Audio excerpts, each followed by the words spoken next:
What is up? Welcome to the NBA Rundown, brought to you courtesy of Run Pure Sports and Run Pure Bets. I'm your host, Spread Astaire. I can't even say my name today, Hoop. Too much tennis. I'm your host, Spread Astaire, joined today by Hoop, and Tyler will be joining us. He's en route. He says he's driving Fast and Furious style to join us, so he should be pulling in. We'll hear the squealing of tires real soon. But Hoop, we were talking about how wild the NBA's been with all the news and injuries, guys going down to the lineup. What is your take on the NBA? I haven't seen you for a couple of weeks. We've had a lot go on since then. Yeah, I mean, in terms of, the COVID stuff, it seems like that's finally coming to an end, which is relieving because that was just a disaster for a while. So now we're starting to see some relief on that end. Overall, it's the NBA it remains super interesting, and from a betting perspective, I mean, I still think like the most important thing is getting on these lines like the night before they adjust, and I always forget to do it, but whenever I do, it seems like there's a decent edge to be had in the DFS streets. A lot more calm, obviously, like I said, without all the COVID stuff. So it's been going well. Looking forward to diving in to the slate here. Yeah, all right. Yeah, let's jump in. Otter in the chat and Jonathan Nelson, who I was hanging out with last night on the Keg live show. We had a lot of fun, and we watched the Lakers get the victory there. Did you have any thoughts about the Lakers' victory last night? Because I was thinking, obviously, California, I follow a lot of Warriors Twitter, Lakers Twitter, right? Yeah. And they were up in arms about this team, right? It's like, well, you're missing Anthony Davis. And I even wrote in the article preview, and I said, when he comes back, a lot of these concerns that they had over these teams, they're just going to kind of disappear. Yeah. What did you think of Davis's return? I thought he looked really good. Yeah, he looked good, and it just makes you think that the Lakers will coast into the playoffs, whatever seed they get. Who the hell knows? But they're gonna be there. I mean, I don't think there's really a standout superstar stud type team that Lakers should be afraid of. I mean, I'm obviously not a huge LeBron guy, but they'll be fine. I mean, Anthony Davis and LeBron, just much better combo than Russell Westbrook and LeBron. So I think Lakers fine moving forward for sure. Yeah, and Tyler, I was telling Hoop how we were hanging out last night. Kind of a wild night in the association, right? The Kings absolutely no-showed. We missed our Hornet live play. That was kind of rough. And then just for fun, right, we picked the Clippers, right? I mean, no one really even thought about it. Hey, let's just throw, 20, 25 bucks. They get the 35-point comeback. Yeah.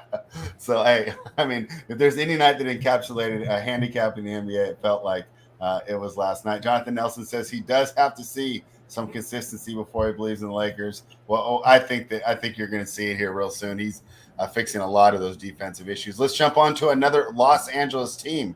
The Clippers are coming off that victory I just mentioned, right? What were they? Down by 30 at halftime. What was it, like 66-36? At one point, 99.7 win expectancy for the Wizards. But the Clippers get it done. How do they react? Now they're in Orlando going against one of the worst teams in the league. The Magic laying 2 points to the comeback Clippers, total 214.5. Tyler, we'll start with you. How do you approach a team coming off a win like that? I mean, you got to think they just exerted so much energy in that comeback doing all that.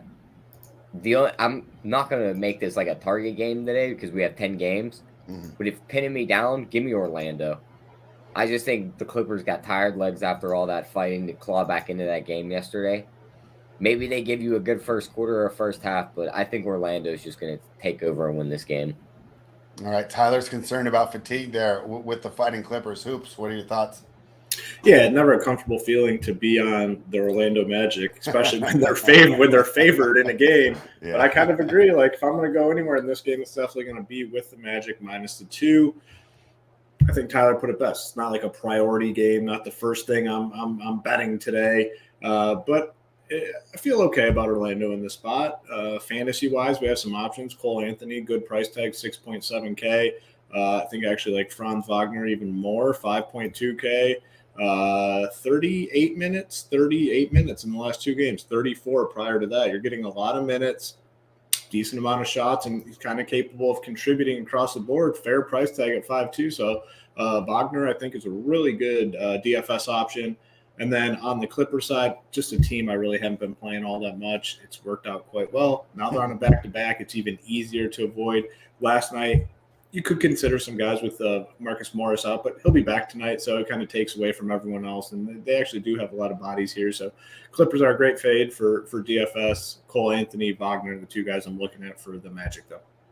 All right. Yeah, interesting job there with the Wagner pick. So not from a DFS perspective, but just from an overall basketball perspective, I think Wagner's been really good. I think we just don't talk about it because the Magic are so bad, but I think he is a piece that they can build around. And some of those guys are injury prone.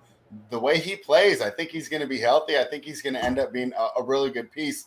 Will it be for the Magic or will he get freed and end up as a trade piece down the line? But they definitely have to be happy with that selection. I think he's outplayed their other rookie, Jalen Suggs, so far, which if you would ask me preseason, I definitely would not have expected that. I see Gary's in the chat. Morris is out tonight. Is that correct, Hoop? Did you read that? I thought he was out last night. I thought he was coming back tonight. Let me verify that. He still rolled as out tonight. Estimated return 128. Okay. I thought it was just the rest for the back-to-back. All right. Everyone's That's why we love the chat. Gary and Drew Carpenter bringing the good mojo, right? Hey, we're doing a lot. Sometimes we miss stuff, and we appreciate that you guys jump in there, right? Regardless, I still don't have any interest in the Clippers, even with him. Yeah, definitely. So I wonder if him and his brother will get together, right? They're going to be pretty close tonight. One in Orlando, one in Miami. But Miami's not next on my schedule. I'll try and go in chronological order. Let's see. Bookmaker messed me up a little bit. But the Charlotte Hornets will be the next game we will talk about. They're in Indiana. The Pacers +2 at home. Total 229.5. The Hornets, let me think. They're coming off the performance last night, Tyler, that we weren't happy about at all, right? They're in Toronto. There's no home crowd. We felt that we didn't really get a fair shake from the referees, but regardless, for them to lose by double digits to that team, to me, was kind of unacceptable. How do you think they bounce back tonight against the Pacers team that we've loved to fade so far this year? Yeah, I mean, if there's ever a spot to bounce back, it's definitely against these Pacers. Now, but these Pacers have been very tough these last couple games. I mean, we've seen them hang tight with the Warriors and beat them. They beat the Lakers. So it's like this team can't hang with the best of them. The Hornets are playing pretty bad. If there was ever like a buy low spot on the Hornets, it's probably right here. But I'd probably just give me the over in this game. I'm probably going to stay away from the side. I just don't want to. 229.5, you're not worried about that? That's a pretty high number. I mean, these two teams should get up and down the floor. Charlotte doesn't play much defense. Indiana's going to send out a bunch of guards and no big men. I definitely like this game to get over. Yeah, and Hoop, so, on the betting side, I think we're fine kind of crossing this game off. But with some big names here missing for the Pacers, right? No Sabonis, no Brogdon, right? That means usage goes to guys that we don't usually see getting that level of usage. Do you feel that the DraftKings and FanDuel have accurately adjusted the prices here for the Pacers, or is some value to be had? No, they actually did a good job and got these guys priced up appropriately. The one I do like is LeVert, and it's a little bit uncomfortable. I mean, 8.6K, not a very comfortable feeling, but with Sabonis and Brogdon out, it's an acceptable price tag for him. He shot 8 for 21 last game, still got his 38 fantasy points. So I think we get some positive regression in terms of shooting. We know he's capable of doing everything on the court. He's going to play a shit ton of minutes. So give me a LeVert as a fine option tonight in fantasy. On the other side, we got Lamello, 8.1K. Gordon Hayward's questionable. Obviously, if Hayward's out, it would be a boost for the ball. But I think either way, at 8.1K, we can definitely take a look at Lamello here. And, what is the highest? This is the second highest total on the slate. So feel pretty good with Lamello. LeVert, not a ton else, though, fantasy-wise. And I do kind of lean the Hornets here as a bet. Like, again, another game where it's not a priority for me. But, man, if they can't beat this Pacers team, that's brutal. So give me the Hornets. Yeah, it's really been hard for me to back this Pacers team this year, regardless of the health, right? Sabonis is out, and if you didn't know, you're just tuning in, you haven't followed the NBA for a while, right? Miles Turner's been out for a while, and he will be out till February. So that ends up being some Goga Batadze and O'Shea Brissett down low there for the Pacers. Now, the Hornets aren't going to be able to exploit that, right? They don't have big men either. But maybe you see a little Plumlee action, right? I don't think you roster him in DFS, but maybe have a bigger night than usual. Let's go ahead and talk about the Milwaukee Bucks heading to Cleveland to take on the Cavaliers. This is a pretty high-profile matchup, right, with the Cavaliers coming back into contention this year behind the draft pick of Evan Mobley. What a pick he has been and how much he affects their ability to play defense. Darius Garland has continued to develop. So it's an exciting time. And who would have thought that before the season, right? But an exciting time to be a Cleveland Cavaliers fan. Tyler, Cavaliers catching 4 at home, total of 219. What do you think? Yeah.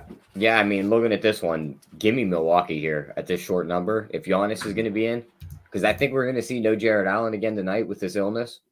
So, I mean, he could just have his way. I think Mobley's a great player and all, but I just don't think he's ready for a guy like Giannis. And we're getting the Bucks pretty much at a discount here. So I like the Bucks to cover. And then looking at these performance doubles, you can get Giannis double and win at plus 115. I'll gladly take that on the Bucks any day. And before I make the mistake that I made Monday, is Lauri Markkanen out again? Yes, I believe so. Okay. I don't see his name on here. Yeah. I don't. They took him off when he was listed here yesterday. He said 4 games. Okay. Yeah, so Mobley will be the only big. I mean, I think the guy's got the physical tools to cover Giannis. Give him a couple more years to bulk up, only 19 or 20 years old. Hoop, what are your thoughts on this one? Yeah, I mean, very impressive, start to the season for the Cavs. But man, like I can't back them against the Bucks team that's pretty much back to full strength. Drew's in there, Middleton, obviously Giannis. They have all their pieces, and I just think this is a tough matchup for the Cavs. Like I said, very impressive what they've done so far this year, but only 4.5, whatever the spread is. Like I have to back the Bucks here in this spot. Fantasy-wise, though, not a ton to like. Giannis is always a fine play, but I think there's a couple other studs on the slate that I'd play over him that will get you later. Plus, they kind of have all their guys back with Drew, Middleton, and Portis out there, all pretty high usage guys. So nothing fantasy-wise on the Bucks side. On the Cavs side, if Jared Allen is out, it would be a bump to a few guys. I think the number one guy I would consider would be Kevin Love, but Mobley's still expensive at 8-1. Darius Garland 9-4. Those are just tough price tags against this Bucks team. So nothing really on the Bucks side. If Allen's out, I'd probably look to Kevin Love a little bit. Yeah, and Kevin Love, right? Playing like he was back in 2016, 2017. Some of his best performances over the last 2 weeks with Jared Allen and Markkanen out. And he commented about how much fun he was having in their most recent win. So definitely a guy, hey, it's good to see him back, right? Kind of got lost in the shuffle there as Cleveland dropped in the standings. But now Kevin Love's back. The Cavaliers are back. But everybody seems to like the Bucks -4 in this one. The next matchup, boy, what a terrible franchise. And this has moved while we're talking, right? Since the time we've been on, Oop, I think it's taken a point. It was +9. It's +10 right now when I pull it up. I'm talking about the Sacramento Kings. Kings of being terrible is what they seem like. I mean, wasn't that an embarrassing performance last night, Tyler? I said, I'll jump in at +20. I mean, you should be able to cover +20 in the NBA. And you're not going against the NBA champions. It's the Boston Celtics. Really just a disgraceful performance from the franchise. Normally we say they're professionals. They're going to bounce back. They got to be embarrassed. How do you think the Kings handle this loss? I mean, they seem to be pretty used to losing out here in Sacramento. Yeah, I mean, maybe they come out and give it a hard-fought effort in the first half, but they're going to have no answer down low for John Collins and Clint Capella tonight. Mm-hmm. Like, those two guys are going to feast. Trae Young's just going to have his way with these guys because they can't play any defense. God forbid Atlanta starts hitting threes like Boston did last night. We might get another ugly game here. So part of me wants to take Atlanta here, but the way I'm looking at this, the performance double spread, Clint Capella, double and win, +140. I'll gladly take that. He should be good for 10 and 10 in this spot. He could have those 10 rebounds in the first quarter. All right. He likes the Clint Capella double. Don't mess with the spread. Yeah, I mean, it's – Hoop, it almost seems too easy to take the Hawks here. You got to think the Kings are going to fight back somewhat. I know you liked it at the earlier number. Do you still like it at 10? Last night I was like 7.5, and I did some parlays. What I've been doing is taking a couple NBA games that I like, parlaying them with the Chiefs to win, just so I have something on Sundays. I like that. Yeah, I did that last night with. I think I took the Hawks, maybe the Heat. I don't know. There's the Hawks, another team, and then the Chiefs, and it's +130 or something. So I've been doing that each night with the NBA. And, I got on this Hawks situation with 7.5. Well, now it's, 9.5, 10, like you said. So it's getting a little uncomfortable, but I would not be shocked if they just beat the hell out of this Kings team. Again, you have De'Aaron Fox questionable. Terrence Davis is going to be out. Metu questionable. Could be out without Peace. I just don't know how they slow down Trae Young, John Collins, Clint Capella. DeAndre Hunter's been playing well. I mean, the Hawks are at basically full strength, and they've been playing well, like 4 straight wins. So this is a team that's on the up and up. So I'd probably still go with the Hawks in this spot. Fantasy-wise, they're projected to score 120. So, Capella at 7-1 is a good price tag. John Collins at 7K. Trae Young, I mean, a little uncomfortable at 10-4, but if this game does somehow stay close, he seems like a lock to just go off. Mm-hmm. On the Kings side, the only one I'd really consider would be Rashawn Holmes, just because the price tag, 4.5K. Obviously didn't get a full complement of minutes last night because they got their asses kicked. But, 4 or 5 for Holmes, I'd be willing to take a chance in some tournaments. But that's probably it on the King side. Not much else to trust. And that's kind of like if you land there, right? You're not building around him, right? But at 4,500 utility, okay, I can throw Holmes in there. Yeah, I mean, how hard is it got to be to be Alvin Gentry? How many motivational speeches can you give? How many times can you call out your team in the press? And it's not like he's out there drawing up, excellent plays or anything, like really raising the level of his team either. Yeah. So just kind of disappointed all around. The only silver lining we have is, I follow a writer for the local Kings Herald, which is like the team website. And he said, he's not supporting the team. He's not going to buy any merchandise, but instead he's going to donate $10 to a local charity every time they lose. I said, boy, if we all did that, there's not going to be homeless people in Sacramento. This team's not going to win a lot of games. So maybe that's the only silver lining we have as Kings fans. Let's jump into a game that I think that you like, Hoop. Oh, wait, no. Before that, I don't know why they don't put these in order anymore on Bookmaker. But the New York Knicks are now +5. They were +6.5, so they took some money. The Miami Heat and Lane, 5, total of 204. Is this a market-based move, or did we get some news here, Tyler? I see Lowry's out. I expected still that. The same news, pretty much. I mean, Mitchell Robinson's rolled in. Heroes rolled in too, so they actually got good news. So I think the market just likes the Knicks. Why do you think the market likes the Knicks? And what do you think about this one? Yeah, I mean, I don't know why the market likes the Knicks in this spot. I think this is a bad matchup for him. This is another team that's just going to try and play grit and grind basketball with them. And the Knicks can't defend these guards, and now Hero's back. I already thought Gabe Vincent was going to have a nice game. His points prop's 10.5. Which he's cleared in 7 of his last 8 games. I'll gladly take that over 10.5 here. You're not worried about Hero taking up some of his usage? I think he'll take up a little bit, but they've been using him a bit more than guys like Duncan Robinson because of his defense. So they'll leave him on the floor more. And then I like Butler still over 7.5 assists at even money with Lowry out because we all know he's going to play point guard basically tonight. And he's did that in the last game, and he looked great. Right? I mean, he's suited for the role. You can give the guy more usage, and he doesn't have a big ego. He's happy. As long as they're scoring, he doesn't mind if he's shooting it or if it's his teammates. Hoop, I like the Heat. Tyler likes the Heat. What do you think? Yep, 3 for 3. I mean, when I look at these teams, similar type teams, but one is just way better at every aspect of it. And it's the Miami Heat. Like when I think of the Knicks, when I think of the Heat, what they want to do is very similar, grind it out type basketball, grind out the wins. But the Heat are just way better at doing it, and they have better players. Jimmy Butler, for fantasy, I think is fine tonight at 8.5K without Lowry. The ball's going to be in his hands a ton here. So Jimmy Butler's fine. Bam is a fine play. Probably wait on Tyler Hero. Don't love his price tag, but I'm not going to play any Knicks guys, and really none of their prices stand out. They're all kind of priced up. Randall 9.5, Barrett. RJ Barrett's having a phenomenal season here. He's played very well the last probably month and a half, but the price is now up there, 7.8K in a bad spot. So good team to fade for fantasy. The Heat though, Jimmy Butler, Bam, and I'm with you guys on the Heat. I think it's a spot where they mop up on the Knicks. Yeah, I mean, just to touch on a point you made, Hoop, I wrote about the Knicks this morning, and I said RJ Barrett's pretty much the only bright spot of the season, right? It's his development, or maybe you can say that Obi Toppin looks like he's going to be an NBA player, but overall, it's been a disappointment for the Knicks.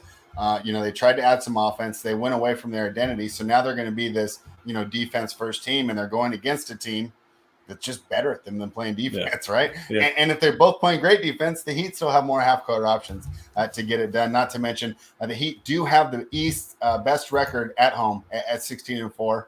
So, maybe those guys are from New York, right? They have a good time. But, hey, have some good time in the warm weather, right? And they might have been doing that last night as well. The Denver Nuggets are laying 2 going against the Brooklyn Nets. Tyler, I liked the Nets last night against the Lakers. I thought it was going to be a statement game, and in the first quarter it was, right? Harden looked like his old self. They were out there hustling, but they just couldn't keep up, man. LeBron had a great game. They had no answer for him. Anthony Davis, only 8 points in the box score, but watch that game and tell me he didn't have an impact, especially on the defensive end. He got all those guys involved. I mean, I would say that Malik Monk's 22 points are directly correlated to the fact that Davis was getting stops. He was playing great defense. That allowed him to get out in transition. Monk's just hitting wide open threes and not contested threes that he was creating off the dribble. Davis made a huge impact now. The Brooklyn Nets have to host the MVP in Jokic, right? They suffered against the size last night. How do you think tonight works out for the Brooklyn Nets facing the Denver Nuggets? Yeah, I mean, Jokic could have a big game here again, but we've seen last night they can't pull away from teams. It's him or bust on this team. Everyone else stinks. And Brooklyn, it's basically the same thing. James Harden or bust, but he's also playing the guard spot. He's putting up a little bit more points lately. So I kind of like the Nets here. I just like their pieces better. I think they could D up all these other guys on the Nuggets to where it literally just is Jokic scoring the ball and trying to rebound. Also trying to rack up assists where guys just aren't making shots. So I think Brooklyn bounces back and gets the win here. I like them as a dog. Yeah, and Hoop, right? Jokic and Harden, both 2 of the top performers on the slate, as well as Joel Embiid tonight. Now we get them in the same game. How are you approaching this one? Yeah, I mean, the 2 premier guys to spend up on for DFS purposes, Jokic 10-4, James Harden 11-5. Got a close spread here. I mean, both these guys could just go bonkers. And that's why when I talked about Giannis, I said, yeah, Giannis is always fine. But there's a couple studs I prefer to pay up for. And it's both these guys in this game. Probably difficult to play them together just because of the value, which we might get value, and it might be easy. But, man, you could really see a back and forth between those 2 guys. Those are the guys that I want to play here. And, honestly, not much else fantasy-wise. If Will Barton's in, he's questionable. I'd have some interest in him at 5-7. Kind of lean the Nuggets here just a little bit. Like, nothing strong. I won't bet it. But, if I were, it would probably be on the Nuggets side. But really, I mean, I'm going to play Jokic, a lot of Jokic in fantasy and a lot of Harden in fantasy, and that's how I'm going to get exposure to this game. All right, yeah. So you're going to have to find some value, right? Because that's, about $22K right there? Yeah, that's what I'm saying. Playing them together might be a little difficult if you're making a lot of lineups. You want. Oh, so are you just going to run different lineups and switch them? Yeah, I mean, if you're doing, a bunch of lineups tonight, you want exposure to both these guys. Now, will most likely, it's a 10-game slate. There will be a way to play them together. But you're going to be taking on a lot of risks with some of these. Probably a lot of Jazz players, right? Potentially, yeah. And there's really not a ton of super, super cheap value plays. So as it stands now, it will be probably difficult to play them together in one lineup. Yeah, that'll be interesting to see the one. Some nights it's pretty easy to see. Yeah. Oh, Stars and Scrubs is the way to go. Balanced is the way to go tonight. I think, you can make good arguments for both in this one. The Toronto Raptors, right? They looked pretty good against the Hornets last night. But as Tyler and I kind of lamented earlier, I don't know how much that was on the Raptors playing well or the Hornets just playing bad. Now they head to Chicago to take on the beat-up Bulls. The Bulls, they have Zach LaVine back, right? But they're still missing Lonzo. They're missing Caruso, right? Which was the key additions that, to me, really boosted the defense and allowed them to become so good because this team could score even when they were in the lottery last year. Vukovic is probable. DeMar DeRozan is going to play. On the other side, Van Fleet and Barnes are questionable. Normally, I would say that they would play, but last night, right, they got pulled kind of last minute. So I don't think that they're a sure thing. Without the news, Tyler, I think it's tough to get involved with this game unless you have you have a feeling they're going to sit and maybe you want to play the Bulls, or you have a feeling they're going to play and you want to take the points. But I do not. What are your thoughts? Yeah, I mean, I initially leaned the Bulls, so I would take them now just in case those guys are rolled out, because if they're rolled out, the only way the number's going to go is to minus, say, 5.5 or 6. So I see DeMar DeRozan's back in, Vucevic probable, so those guys will definitely be on the floor. We know Levine's back in. We talked about Chicago was going to punt that Thunder game, and they turned around and they put all their guys on the floor like they needed to win, like you said, Spread. I think they're in that win right now mode to try and keep their high seed in the East. Exactly.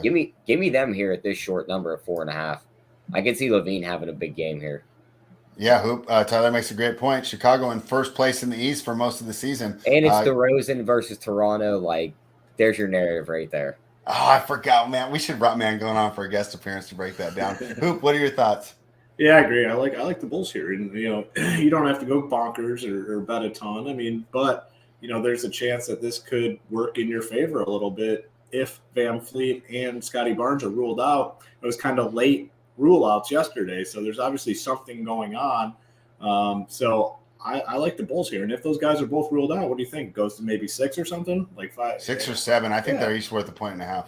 And then if they're in, I still feel okay with the 4 at home with the Bulls, and they still have their key guys. Yes, they're missing some, but you got Levine back, who looked really good. DeRozan sat out for rest, and then you have Vooch. So you still have your 3 key guys here in, like the Bulls. Fantasy-wise, for the Raptors, we got to wait and see on the news. Like, if Van Fleet and Scotty Barnes are out, it'll be going right back to Siakam, OG, and Gary Trent Jr., who all went off last night. Boucher slid into the starting lineup, slow start, finished strong. You got 31 fantasy points. They'd all become priority DFS plays tonight if Van Fleet and Barnes are ruled out. Precious started. He did well, too. So you got like 5 fantasy options if those guys are ruled out. If they're in, probably not playing any of those guys. On the Bulls side, probably DeMar DeRozan at 8-2 would be my favorite play. He's having a phenomenal season, and you get that little revenge narrative as well. So, this game potentially has 6 or 7 fantasy plays, depending on what happens with Van Fleet and Barnes. Yeah, and that was a great breakdown, Hoop. And hey, maybe if those guys are ruled out, gives you the opportunity to get that Jokic Harden lineup that we spoke about earlier. That great breakdown by Hoop, Tyler, and myself was brought to you by runpuresports.com. If you're not already a member, please head on over. Use the promo code GETBETS to join. Let's head to the next game. The Memphis Grizzlies, -4.5 against the Spurs. DeJounte Murray, right? He didn't get what for us last night, Tyler? He couldn't get us the rebounds there. And he only It wasn't even his fault, though. He got the 27 minutes or something, right? Yeah, they blew him out by 30 in the third quarter, so he didn't play at all in the fourth. Right.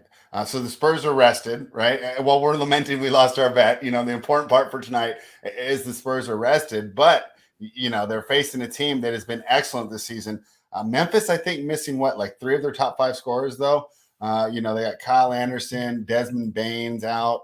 Dylan Brooks is still out. Health and safety protocols, so he might play tonight. Oh, he's questionable. So that changed since I capped it this morning. That's why I like doing the show now, because this is when the news comes out. Desmond Bain upgraded to questionable. I think that helps the Grizzlies if you're able to play. And Brandon Clark's questionable. Probably not a big guy for DFS, but he actually means a lot to me for betting. I think he helps the team do a lot of things that don't show up in the box score.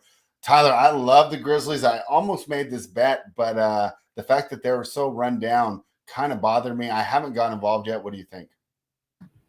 No, I like them in this spot. I think they beat the Spurs. Spurs coming off that 30-point win. I know their guys didn't play many minutes, so they'll play in this spot, but John Morant's just going to eat at the rim. We've talked about spots when they played like Denver where Jokic is a great center, but he doesn't defend the rim that well. The Spurs let everyone eat in the paint. John Morant's going to have a field day against this defense right here spread. It's just going to open up everything else for Memphis. They're going to win this game. Give me Memphis at the short number. Yeah, I mean, a Spurs fan might say that's Jacob Podol slander, but I think you might be right there. John Morant feasts against almost everybody. Hoop, what do you think? Yeah, good spot here for the Grizzlies. I think back-to-back for the Spurs. I think they get it done here. I think they win. For fantasy, John Morant, I think, is a good play with all those guys out. I mean, it's on him, and this is another game with a big total, 228.5. The Grizzlies are projected to score 117 points. If this game stays close, relatively close, and they score 117, it's going to come out by the way of John Morant, who's just on a little heater right now, 67, 56, 60 fantasy points. This guy is super legit. I mean, love watching him play. So exciting to watch. Morant would be a better play if Bane's out. Even if Bane's in, you have to like him. And then, Steven Adams, not the most comfortable play, 4.5K, 32 minutes the last couple games, mid-20s in terms of fantasy points. That's fine for a value play, so I'll be on him. And then on the Spurs side, not a ton. Favorite, though, is Pirtle. I mean, Pirtle's just a guy that just continues to get it done night in and night out, starting to flash the upside as well now. 50 fantasy point game 5 games ago, 2 games ago, a 50 fantasy point game. Last night, 20 minutes of playing time, 37 fantasy points. When he gets full run, he has the ability to go off. So I love Pirtle tonight. Love Morant. Those would be my 2 favorite guys in this game. Tyler, do you see any double-double or not double-double, like 30 points plus, what's it, same game parlay, or what you like to do? Performance doubles? That's what I'm looking for. Oh, for Morant, 30 I mean, plus don't you think that's the way to look? 30 plus points and win for John Morant plus 200. Yeah, because I was just thinking as I was moving on to the next one, right? Morant got 33 raw points in his last game. I wouldn't be surprised if he got more than that tonight. 35 and that way you don't have to plus lay and win. the 4. Yeah, 35 plus and win is plus 390. And yeah, then I like just the 30 plus. Let's play it safe here. Yeah. Why? What's the 40 plus? You would have to build the 40 plus, but I could build it real quick. No, we don't need to build that. I think 30 plus and win is fine. I think that'd probably be the way I'd approach it, or you just lay the 4.5. Let's move into the evening games. The Phoenix Suns are now -1 against the Utah Jazz. Wow, they were -4, so there must be news here. DeAndre Ayton's out. That must be it, right? Although I kind of thought they would expect him to be out. I also see Jay Crowder. They ruled in all those Jazz guys at some point. Like all those guys that were questionable got ruled in. I think Conley got ruled in too, so I'm assuming that's Conley, Bogdanovich, O'Neal, and Ingles all got ruled in. Yeah. To me, that's a gift because I like Phoenix against Utah at full strength. They just I just got 3 points. They just lowered this number for 1 good defender, an old point guard, and 2 guys that can only shoot threes. Like Phoenix is going to eat them up. I think this is my favorite one so far. Yeah, I'm done. There's no real breakdown here. Just take Phoenix. I mean, is there any? How about look for some performance doubles on this one too? Because this is one of my favorite ones for us to approach. Mean, the guy to look for definitely is Devin Booker because they don't have a soul that's going to guard him. Mm-hmm. Him 30 plus points and win is plus 250. If you want to do like a Chris Paul double, he gets you 10 points, 10 assists, plus 235. Yeah, Chris Paul has just been playing fantastic. Hoop, I think we agree on this side. How are you approaching it from DFS? Yeah, definitely with you guys on that. Love the Suns here. DFS wise, I guess the good thing is they kind of bumped up the prices here on these Utah Jazz guys, knowing that Gobert and Mitchell were going to be out because you got Clarkson at 7'4", Conley 7'2", Bogdanovich 6'9". Like these guys are still priced up, so I don't think you have to go here. Hassan Whiteside up to 6'6". So none of them are true like priorities for me. My favorite would be Whiteside at 6'6". I think he's a fine option for fantasy purposes. On the Phoenix Suns side, Cam Johnson I think is a great play. Cam Johnson looked really good last game. Played 38 minutes. Crowder's out, obviously. Ayton's out. Is McGee out too? I think so. Yeah, McGee's out too. So yeah, Cam Johnson is a really, really strong play tonight. Jalen Smith season? Yeah, Smith's going to have to play. He's 3'6". You got, Booker and Paul, they're priced up a little bit, but Vegas thinks this game stays close. We don't, but if it does, like Paul or Booker, one of those two are going to go off, maybe both of them. So the prices aren't comfortable at 9.7, 9K flat for Paul, but man, one of these guys will likely have a pretty big game. So definitely both in play. Prefer the Sun side betting-wise and fantasy-wise. Yeah. The other 2 props I wanted to touch in that game spread. Yeah. Just the auto bets with 8 and out for now. Booker's rebounds over 5.5. The dude gets in there and he grabs rebounds. I'll gladly take that 5.5. They keep setting it at even money. Mm-hmm. And then still, Chris Paul's points plus assists, 26.5. He put up 27 and 12 last game. He could easily do that again right here against Mike Conley. So bet both of those, I think. Hey, after watching Anthony Davis last night, isn't it fun to watch Devin Booker, right? A smaller guy that wants to play big, right? Yeah. Other than watching that big man who wanted to play small. I mean, he did a great job. Give him credit where it's due. But it's nice to see these guys want to get in there and mix it up. And Devin Booker definitely does that. Our guy Robert loves Biyombo tonight. Is there a double and win prop, Tyler? Yeah, there is. They do? I didn't think they were going to have it. Biyombo double and win plus 285. They usually do them for all the starter spread, so that's why he's in there tonight. Only plus 285. Okay, I think people are on to you there, but hey, plus 285. That's not the worst number. I thought it was going to be a lot more. Maybe I'm underestimating Bismack Biyombo. The last game of the night, Dallas Mavericks are -4 in Portland taking on the Trailblazers. Tyler, that was actually, so yesterday wasn't my best performance on the show, but that was one that I got right. I was opposite with you and Travis, right? And I said take Portland. But before I really take a victory lap, let's be honest, I got pretty lucky to get the cover. They win by 2. I had grabbed 2.5 or 3. I can't remember what it was on the show, but I know that I don't think there was a Timberwolves ticket that cashed. I don't think everyone down to 2 or 1.5. Trailblazers playing pretty well lately. I thought they had the chance to get the win last night. That was actually a pretty exciting game. What are your thoughts here? I kind of like the Blazers again, but Mavericks, it's almost like the Kings, but with the better franchise. But they're coming off kind of an embarrassing loss, right? We were pretty excited for that game last night. And let's be honest, the Golden State Warriors kind of just trounced them. How are you approaching the Mavericks and the Trailblazers? I expect a big bounce back right here from Luka. I mean, looking at their starter spread, Jalen Brunson played 36 minutes. Nobody else cracked 28. These guys are going to be fresh coming into the night to where Portland was in a dogfight until about midnight last night. Yeah. So I like the Dallas side here. I think they're just going to bounce back and punch Portland right in the mouth after what Golden State did to them. And I think Luka could easily triple-double in this spot. I don't see Nurkic keeping him out of the paint off the boards.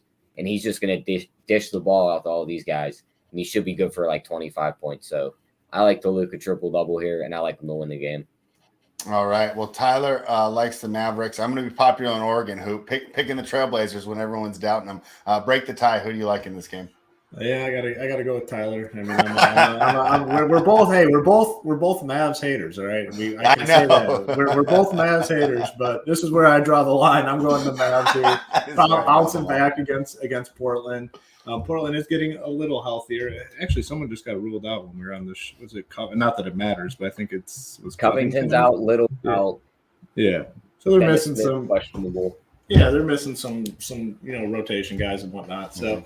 I'm going to be on the Mavs. I mean, fantasy-wise, though, this is going to be a stay away. I do think Luka has a good game tonight, but for fantasy purposes, it's got to be Harden and Jokic over him, similar price tag. So, I mean, those guys are the spends over Luka.